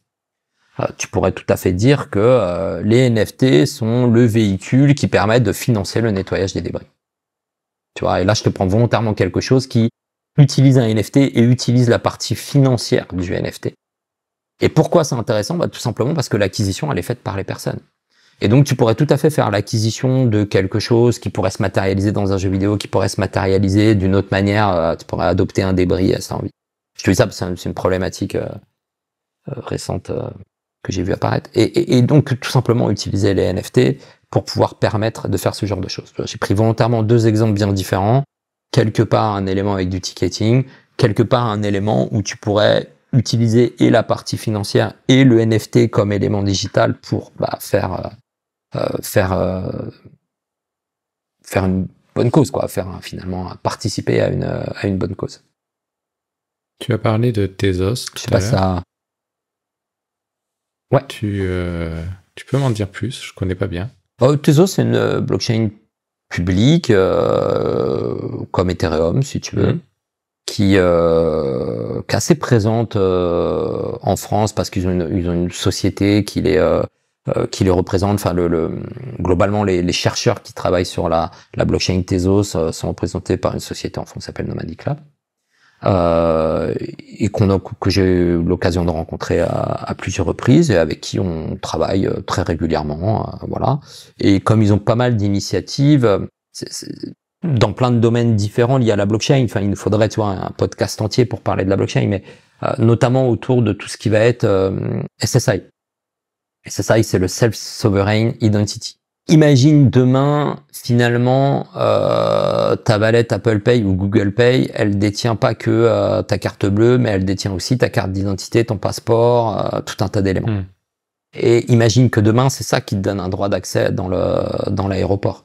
Et ben, tu vois, comme je le disais avec le ticket lié au NFT de Decathlon, finalement, ces wallets-là, qu'on appelle Self-Sovereign Identity, parce que c'est tes informations qui sont détenues dans ta wallet, mais peuvent avoir une représentation, et pour ça, il faut un véhicule technologique pour pouvoir accéder à quelque chose, ou pour pouvoir le transmettre à quelque chose. Tu veux accéder à un contenu Netflix interdit aux moins de 18 ans, eh ben, t'as ta wallet, tu prends le truc, automatiquement, sans transmettre tes données d'identité, bien évidemment, mais en utilisant des empreintes cryptographiques, on pourrait tout à fait t'identifier pour vérifier si t'as bien 18 ans. Je trouve ça utile, je trouve ça pratique. Alors, j'ai pris un cas, t'as moins de 18 ans, ça pourrait être vérifié que t'as le droit d'accès de quelque chose. Je trouve ça pratique, je trouve ça utile, je trouve que ça permet de régler un certain nombre de problématiques, que bien évidemment, un jour, nos cartes d'identité, elles elles seront digitales. Tu vois, Tezos travaille sur des sujets comme ça avec d'autres sociétés avec lesquelles je travaille, Talao par exemple pour les citer, Altmi. Et donc ces sujets-là, je les trouve extrêmement intéressants. Ils ont rien à voir avec ils ont à voir avec l'argent que ça permet d'amener pour faire ces projets, hein, mais ils ont rien à voir avec de la spéculation pure et brute, quoi. Ensuite, honnêtement, on pourrait parler de la spéculation. Tu prends Tesla, est-ce que les gens remettent en cause le fait d'acheter des Tesla alors que ça a probablement été l'actif le plus spéculatif tellement il est monté d'un coup, redescendu, quoi. Facebook, tu vois. Je veux dire, est-ce qu'on parle du fait qu'il y a des gens qui achètent des millions d'actions de Facebook parce que ça a chuté, que ça avait pris 40%, je sais pas combien de pourcents. On parle toujours sur l'angle des crypto-monnaies parce qu'aujourd'hui, ça fait peur. Quelque part. Mais bon, il y a plein d'autres actifs technologiques qui sont comme ça, extrêmement moins volatiles et probablement moins soumis à cette je pense que c'est cette manière de faire, on va dire, spéculative. Je pense que le côté régulation, oui, je veux dire, c'est le côté décentralisé que t'as pas en bourse, fait que les gens en parlent plus, en fait, rien de rien. Et même si il y a... Mais en même temps, ce côté décentralisé t'apporte la souveraineté. Exactement. Tu vois, et donc, je disais tout à l'heure qu'à un moment donné, les choses mûriront. Il faut bien expérimenter ça pour que la technologie, elle arrive à quelque chose de convenable, probablement régulé. Toi, c'est important de laisser, mais il faut traverser cette phase-là. Elle est importante, cette phase-là. Ce que j'aime bien dans les NFT, c'est que on le compare à... de temps en temps, on simplifie les choses en mode c'est comme si j'achetais quelque chose en physique, mais c'est dans le monde virtuel. Mais c'est plus que ça, en fait. Il y a le côté, tu peux, même après, avec des reventes successives de tes NFT, rémunérer le créateur initial. Et ça, c'est quelque chose qui, dans le monde physique, est extrêmement difficile. Alors que dans... oui. Complètement. Et regarde les créateurs de contenu comme toi. Les créateurs de contenu comme toi, aujourd'hui, ils confient leurs données à un tiers. Ouais. Confient leurs données à un tiers. Ils touchent plus ou moins de revenus, un pourcentage, et c'est comme ça, et t'as pas le choix. Avec la blockchain, les smart contracts, les NFT, bah la règle du jeu, elle est connue à l'avance, quoi. Et si tu veux coder le tien et faire ta plateforme, tu peux, en fait. Si je suis curieux de ce domaine et que je veux commencer à faire un petit POC pour m'amuser le soir, tu me conseilles de commencer par quoi? C'est quoi les technos? C'est quoi les axes pour bien démarrer? Si tu veux commencer, moi je te conseille, parce que c'est là où tu trouveras le plus de sources d'informations, il faut commencer par aller voir le langage Solidity sur la plateforme Ethereum. Donc tu tapes Fondation Ethereum ou Ethereum Solidity sur ton moteur de recherche préféré et tu obtiendras des réponses. Tu checkes un petit peu ce qui t'est donné. Là, tu vas trouver plein de ressources pour développer, faire des projets. Contrairement à ce qu'on pense, quelque chose qui a vachement évolué sur les 5 dernières années. Aujourd'hui, tu as des suites de logiciels. Tu développes avec VS Code, tu as des langages robustes, tu as des IDE en ligne. Enfin, il y a vraiment beaucoup de choses qui sont mises en place pour pouvoir développer, j'ai envie de dire, presque comme un projet classique. Hein. D'accord. Et tu peux tout débugger en local, etc. Donc, Ethereum, Solidity, tu vas trouver. Après, si tu veux te former, Tezos, sur sa plateforme, fait des formations. Donc là, faut aller faut se rapprocher de Nomadic Lab et forme des développeurs gratuitement, 2 jours de formation gratuite sur comment développer des smart contracts sur la plateforme Tezos, par exemple. Et du coup, pourquoi tu irais plus vers Ethereum ou plus vers Tezos? Voilà. Alors là, c'est vraiment une question. C'est un peu comme pourquoi tu choisirais React ou Angular, tu vois. Ok. Ça dépend de la nature du projet. Non, c'est pour te donner une analogie. Ça dépend de la nature du projet. Ça dépend ce que tu as envie de faire, tu vois. Globalement, je vais pas faire un comparatif là. Ce serait trop long et trop fastidieux et s'adresser à trop de personnes. Mais chaque blockchain a des avantages et des inconvénients en fonction du projet que tu as. Il faut aller vers celle qui a le plus d'avantages et le moins d'inconvénients pour ton projet, tout simplement, comme toute solution technique. Ethereum est la plus connue et la plus manipulée. Les gens veulent en général y aller. Elle a un coût de transaction qui est assez élevé. Et donc, ça coûte cher de travailler sur Ethereum. Tezos, par exemple, coûte moins cher en coût de transaction. Donc, si tu veux faire beaucoup de NFT, c'est très intéressant. Elle est un peu moins connue, tu vois. Mais pour le coup, elle est très stable. Une blockchain très très stable. Et le fait qu'il n'y ait pas une énorme volatilité de son token, bah, c'est aussi très stable dans les coûts que tu as. Pour du corporate, ça peut être très intéressant. Donc tu vois, il y a pas de, ça dépend de ce que tu vas vouloir faire et la manière dont tu vas vouloir le faire. Et donc du coup, tu as créé Starting Blocks pour être un peu un spécialiste de ce domaine-là. Exactement. On fait que des projets Web3. T'as SlowSense. Pourquoi tu crées Starting Blocks et alors que SlowSense peut faire des projets Web3? Ouais, tout à fait. Starting Blocks et SlowSense travaillent ensemble même. Tout simplement parce que j'aime bien ranger les chaussettes dans le bon tiroir. C'est-à-dire, faut pas tout mélanger, tu vois. Vraiment, le métier de SlowSense, c'est d'être un spécialiste du développement, de bien maîtriser les technologies et de bien faire des projets sur tout ce qui va être technologie web. La blockchain, c'est quelque chose qui bouge énormément, pour lequel il y a plein de choses, tu vois. Être validateur d'une blockchain, ça n'a rien à voir avec le développement. Et donc, quelque part, il fallait qu'on s'équipe du matériel d'entreprise, tu vois, nécessaire à pouvoir traiter spécifiquement ces sujets-là en le décorrélant de SlowSense, aussi pour que les équipes s'y retrouvent, tu vois. Moi, je veux faire de la blockchain et je vais peut-être pas faire, tu vois, du Node.js, du Angular, du .NET, du Java, et donc je veux faire du Solidity, des choses comme ça. Ça permettait vraiment, tu vois, aussi de spécialiser les éléments, et après, bah, c'était plus simple contractuellement, c'était plus simple pour l'identité de la marque. Donc oui, on a préféré effectivement faire une seconde société. Ouais, moi, choix aussi d'associer, tu vois. Il y a d'autres personnes qui nous ont rejoints dans l'aventure. C'était plus simple de le faire avec une structure à côté.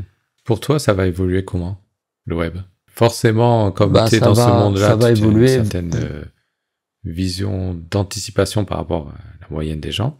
Mais est-ce que tu sens des choses qui sont en train de se profiler et des gros mouvements? Ouais, bah, j'ai envie de dire que le web déjà est protéiforme. C'est un sujet dont on parle assez peu d'ailleurs. Le web est protéiforme. C'est aujourd'hui les technologies web, tu peux tout faire avec les technos web. Tu peux faire des applications desktop, tu peux faire des applications mobiles, tu peux tout faire avec une application web. Donc le web est protéiforme et je pense qu'on va aller vers une convergence globale de ces technologies. On sur l'angle vraiment technologique, c'est-à-dire tu développeras avec le langage que tu veux et puis tu définiras. J'anticipe beaucoup. Aujourd'hui, c'est pas aussi simple. Tu définiras comment finalement quelle nature ton projet aura en sortie finalement. Tu vois, une application desktop, une application web, et finalement c'est le même code qui fonctionnera surtout.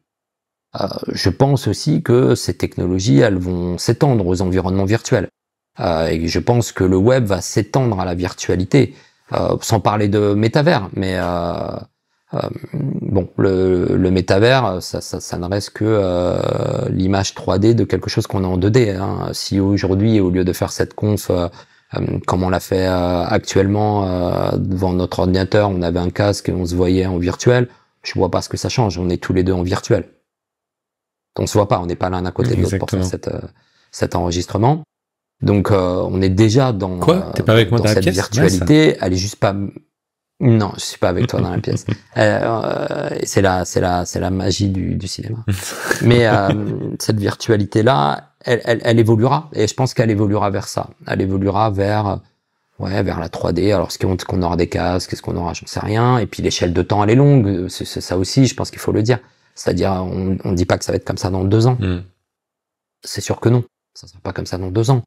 Après, sur une échelle de 10, 15 ans, j'aime à penser que ça va évoluer effectivement dans ce sens-là. Et puis, je pense que la blockchain va mûrir et deviendra un socle pas central. Tout sera pas basé sur une blockchain. Je pense qu'il faut pas être. Je suis pas du tout un idéologue de la blockchain du Web 3. Mais deviendra un socle. Je pense au SSI dont on parlait. Je pense à d'autres d'autres éléments très transactionnels qu'il peut y avoir, hein, le e-commerce, la fidélité, les choses comme ça évidemment au sein des plateformes de commerce, au sein du marché. Moi, je crois beaucoup, si tu veux, à l'intégration dans l'avenir. Je crois beaucoup à l'intégration du virtuel dans le réel, plus que des univers complètement virtuels. Et je pense que les technologies web vont continuer à être protéiformes pour devenir des technologies qui sauront s'inscrire dans ce monde où le virtuel interviendra dans le réel. C'est-à-dire, peut-être que demain, on pourrait imaginer ça, toi et moi, on refasse dans 10 ans, toi et moi, on refasse finalement ce podcast pour parler de qu'est-ce qui a changé en 10 ans. Et puis finalement, je te verrai effectivement en face de moi. On serait toujours pas côte à côte physiquement. On habite dans 2 régions séparées. Mais par contre, je te verrai physiquement via peut-être mes lunettes, via un autre matériel qui existe peut-être pas encore. Et je te parlerai comme si tu étais effectivement à côté de moi et en face de moi. La contrainte du casque est pas simple, en fait, je trouve. Ah, bah, elle est pénible. C'est impossible à garder 2 heures sur sa tête. C'est extrêmement encombrant. Enfin, aujourd'hui, c'est vidéoludique, j'ai envie de te dire, pendant 1 heure, tu vois. Peut-être 2 heures pour les plus aventureux, mais ça reste quand même quelque chose qui est lourd, c'est quoi un estomac solide, c'est lourd, ça chauffe, c'est pas, voilà. Mais encore une fois, on est sur de la maturité technologique. Est-ce qu'il faut qu'on rappelle que, dans les années 2000, alors que c'était le grand boom, des sites internet, les gens n'osaient pas payer sur un site internet avec leur carte bleue. Aujourd'hui, il y a des gens qui achètent des voitures avec leur carte bleue sur internet. Des maisons.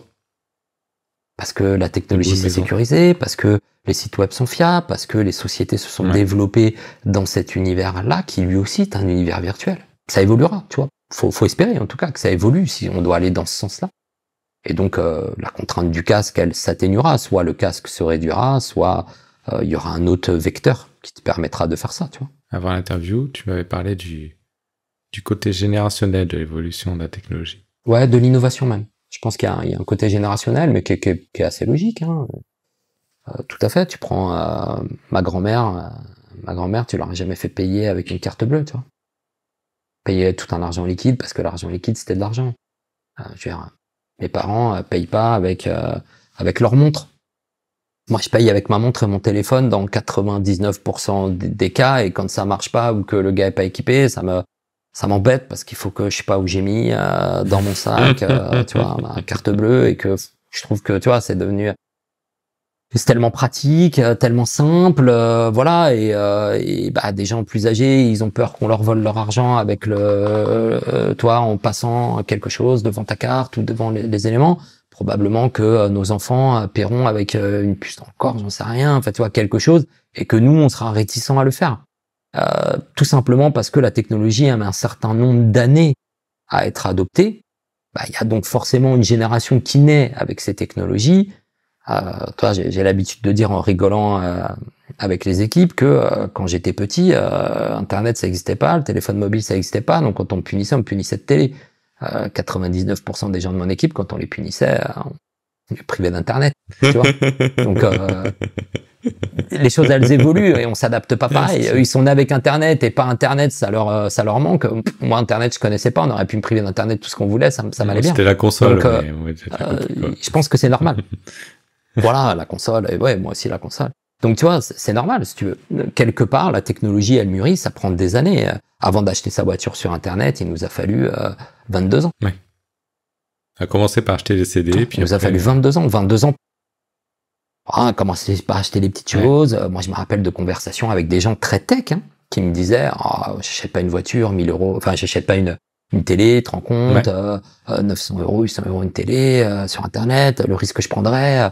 Voilà, des gens qui doivent pas se poser la question aujourd'hui. Oui, c'est sûr. Et cette adaptation, elle vient avec le temps, elle vient parce que ça rentre dans les mœurs. Et là aussi, hein, j'ai pas de jugement, hein, bien ou pas bien.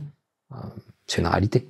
C'est une réalité. Donc, quelque part, ces nouvelles technologies qui émergent aujourd'hui, elles deviendront le quotidien de nos enfants, et donc les générations futures seront plus à même de se les approprier, de les utiliser, que nous, à part peut-être quelques irréductibles fous de la tech, c'est ça. comme tu peux les l'être. geeks sont un peu plus protégés.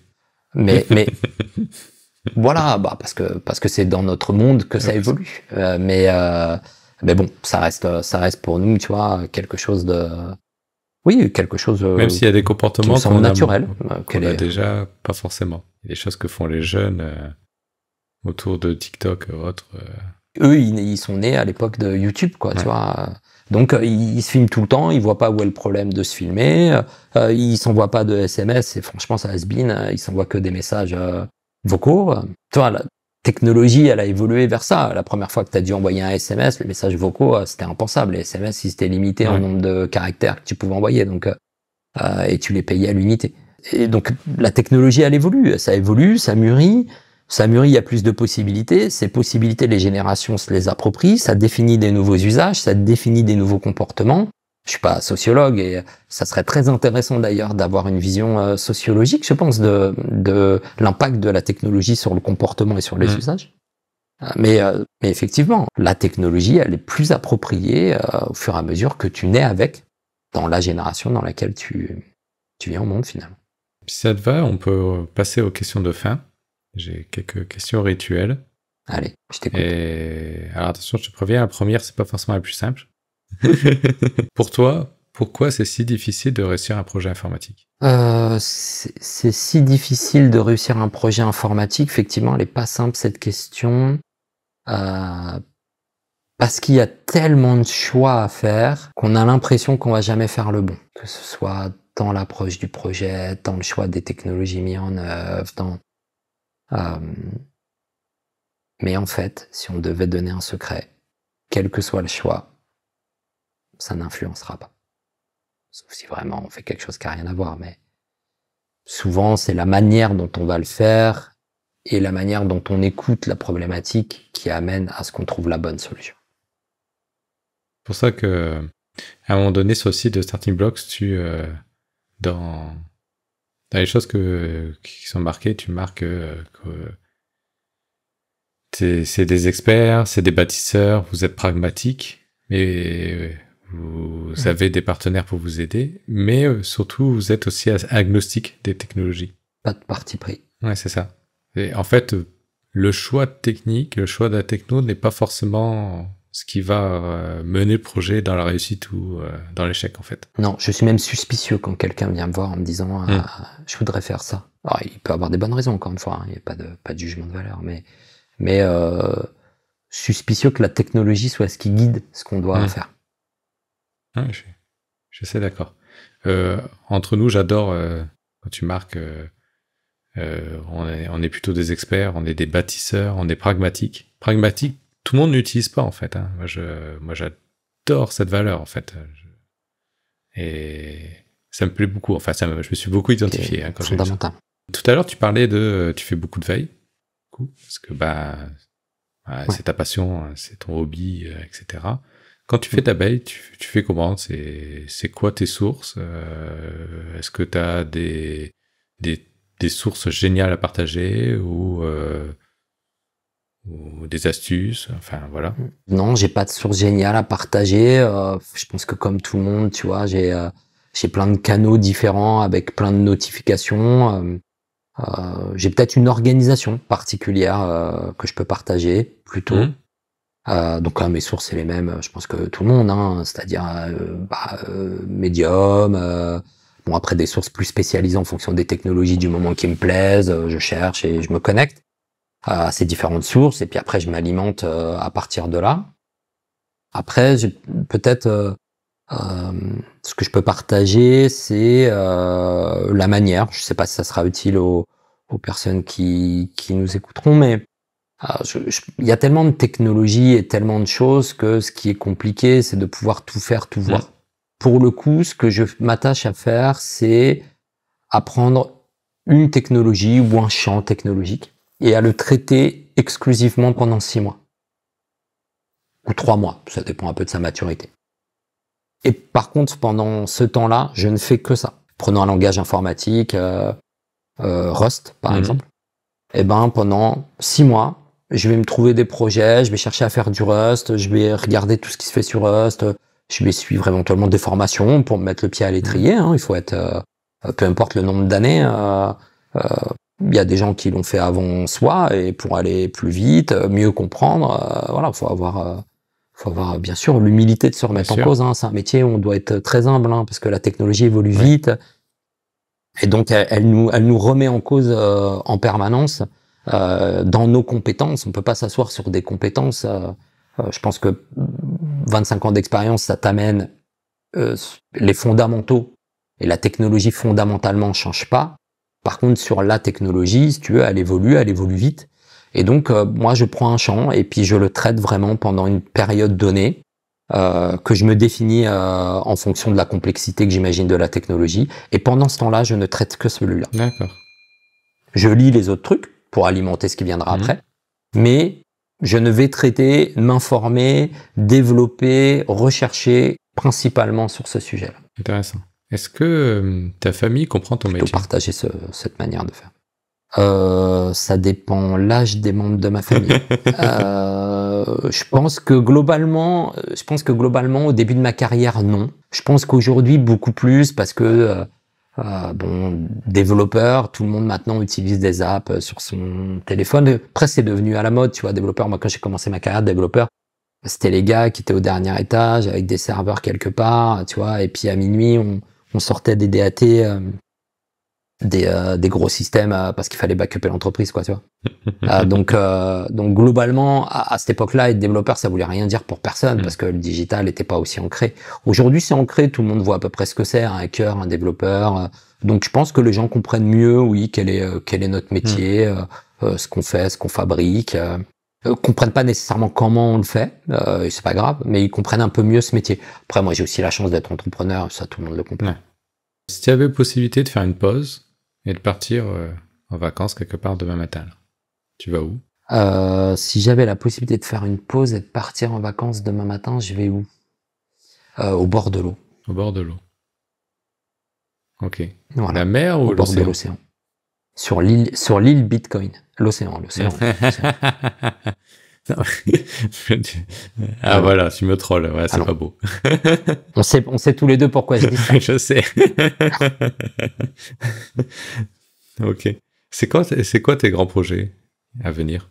Continuer de voir, tu vois, ce que la technologie deviendra, tu vois, ce qu'on s'est dit tout à l'heure sur l'avenir que pourraient donner toutes ces technologies qui émergent. J'aimerais, tu vois, pouvoir poursuivre le travail qu'on réalise, pouvoir faire grandir mon équipe avec encore plus de passionnés pour voir si finalement ce monde se réalise et être à fond dedans si c'est le cas. C'est quoi la dernière série ou le dernier film que tu as vu? La dernière série que j'ai regardée, c'est le dernier épisode de House of Dragons. C'est pas très original, mais ça fait partie de notre geek culture. Tous fait ça, je crois. Et le dernier film? C'est un documentaire sur une photographe. Viviane Meyer, je crois. Ok. Super documentaire. Et ok, j'étais pas très documentaire et petit à petit, j'ai découvert qu'on pouvait faire des documentaires vraiment hyper intéressants, notamment les séries documentaires. Moi, c'est un truc qui m'échappait complètement, le fait de faire une série documentaire. Enfin, déjà, je trouvais que ça chiant, un documentaire qui dure 1 heure. Je comprenais pas qu'on puisse faire une série où c'était intéressant. Et en fait, si, en fait, tu peux faire du super storytelling, tu peux amener plein de choses super cool, tu peux faire des trucs voilà, il y a plein de séries documentaires qui m'ont fait changer d'avis, donc j'ai un peu changé d'avis sur les documentaires. T'as trouvé ça comment, House of the Dragon? Je trouvais que le dernier épisode était une tuerie. J'ai trouvé que la série était bien, ouais, moi j'ai bien aimé. Et t'as regardé... j'ai bien aimé, c'était bien tendu. T'as regardé Les Anneaux de Pouvoir? Écoute, on peut pas se refaire. Voilà. On peut pas se refaire. Voilà. J'ai forcément regardé Les Anneaux de Pouvoir. Et t'as aimé? T'étais un peu déçu? T'es surkiffé? Ouais, alors... Je sais qu'il y a pas mal de polémiques. Je t'avoue que pour le coup, ce que j'ai pas le temps de faire, c'est les regarder. Les polémiques. Par contre, ouais, moi j'ai bien aimé. Je trouve ça divertissant. Voilà. Alors après, est-ce que c'est pile poil exactement? Ouais, ça. Bon, je laisse les c'est la fiction, commenter ce genre de truc. Moi, je trouvais ça bien divertissant. agréable, voilà. Est-ce que les personnages sont comme je les imaginais? Non. Je pense qu'ils sont comme personne les imaginait, vu que c'est pas nous qui les avons choisis. Et puis, ça reste des super histoires. Et puis voilà, ça nous évoque plein de trucs ouais, donc encore une fois, notre geek culture, quoi. T'as une recommandation à faire de un film, un livre, une série, un podcast, une chaîne YouTube? Oui, je vais recommander le fait de regarder la série d'Arte Le Monde de Demain sur la naissance de NTM, un groupe que j'aime particulièrement. D'accord. Moi, j'ai regardé la série documentaire sur Orelsan. Ouais. Je suis pas forcément fan d'Orelsan. J'ai pas regardé, il me paraît que c'est pas mal. Et j'ai adoré la série. Ouais, mais il paraît que c'est pas mal. Ah j'ai ouais, pas regardé non plus. Ben, c'est énorme en fait. Son frère, il est dans l'aventure depuis le début. Il les filme depuis le début. Donc du coup, il y a une proximité de dingue et une authenticité de dingue. Enfin, je veux dire, je pense qu'il n'y aura pas beaucoup d'exemples de séries documentaires où tu es capable d'avoir cette proximité, cette authenticité. Du fait que c'est ton frère qui te filme depuis le début, et c'est rentré dans leur truc, en fait, dans leur habitude. Et en plus, il est doué en storytelling, en montage, à faire une série qui est correcte. Donc franchement, j'ai été vraiment surpris. Je m'attendais pas à ça. Alors que bon, c'est... Ouais, ça t'a plu. Ouais, ça beaucoup. Et j'aime bien quand tu t'attends quelque chose de ouais, ok, ça peut être pas mal. Les gens ils disent quelque chose donc par curiosité, et puis que d'un seul coup c'est énorme en fait. Et surtout quand ça me fait un peu changer d'avis. Tu vois, Orelsan, j'aimais vraiment pas. Et en fait, il y a pas mal de choses très cool. Il y a pas mal des choses que j'aime pas, mais il y a des choses que je trouve vraiment bien. Voilà. Alors, en tant que Marseillais, j'ai préféré le rap d'Ayane à Kenaton, mais il se débrouille bien quand même. Écoute, je regarderai. Ouais, je te conseille, vraiment. J'ai été soufflé en fait. J'ai une baguette magique. Et je donne un coup de baguette magique, et d'un seul coup, il y a plus d'heures dans ta journée. Bon, il y a qu'elle dure 24 heures, elle dure, je sais pas, peu importe, elle dure plus d'heures. Tu en fais quoi de ces heures en plus? Je passe du temps avec ma famille. Bonne réponse. Et un petit peu plus de code. Ça aurait été cliché de le dire, mais je crois que ça s'impose à nous, tu vois. Et qu'est-ce que tu donnerais comme conseil à un jeune développeur? Code. Te pose pas de questions. Code. Plus tu coderas, plus tu pratiqueras, plus tu t'amélioreras. Plus tu réfléchiras à ce que tu codes et tu le coderas, plus tu t'amélioreras. Voilà. Et après, le deuxième conseil que je lui donnerais, c'est sois curieux. Sois curieux. T'arrêtes pas à ce que tu sais, à ce que tu connais. Interroge-toi toujours si c'est dans le bon sens, c'est bien comme ça, c'est bien ça. Il n'y a pas une autre manière de faire. Comment est-ce qu'on pourrait faire? Qu'est-ce qu'on pourrait faire? En permanence. Une remise en question en permanence. Et ça produit, à mon sens, des bons développeurs. Génial. Si on veut te contacter ou te suivre, on va sur quoi? LinkedIn? Ouais, LinkedIn principalement. T'es pas sur Twitter ou autre? Je suis pas trop... Non, pas tellement. Tu vois, on parlait d'emploi du temps, on peut pas... On va faire des choix. On peut pas tout faire. Et pour le coup, faire des choix. Pour le coup, je m'occupe pas de ces parties-là, effectivement. Donc oui, sur LinkedIn, il y a même mon mail, je crois. Donc sur LinkedIn, on peut m'envoyer un mail. Il y a pas de problème. Super, génial. Merci Sacha, merci du temps que tu m'as accordé. Merci beaucoup Julien pour l'invitation. Merci à toi pour les questions et puis ce podcast. Merci aux auditeurs, aux personnes qui vont soit regarder sur YouTube, soit écouter en faisant un footing ou dans leur voiture cet épisode. Si vous avez des questions, contactez-nous sur LinkedIn. Vous pouvez aller sur On part en prod pour vous abonner et pour être au courant de quand il y a des nouveaux épisodes qui sortent. Je vais essayer dans le mail où je vous préviens du nouvel épisode, d'essayer de glisser quelques recos, type regardez la série d'Orelsan sur Orelsan, elle est rigolote, elle est sympa. Et Si vous êtes passionné de code et que tout ce qu'on a dit vous intéresse, vous pouvez taper à la porte de la boîte de Sacha ou de Exabrica. Vous serez bien reçu. On est toujours curieux d'échanger avec des passionnés de tech. Et potentiellement, si l'aventure vous plaît, on peut faire un bout d'aventure ensemble. Ça va aussi nous plaire. Et puis après, traditionnellement, faites-nous vos feedbacks, laissez des commentaires, mettez 5 étoiles, partagez. Partagez cet épisode à vos potes sur votre Slack d'entreprise ou sur votre LinkedIn, ça peut être cool. Encore merci Sacha. Merci beaucoup Julien. Merci à tous ceux qui ont écouté. À bientôt. À bientôt.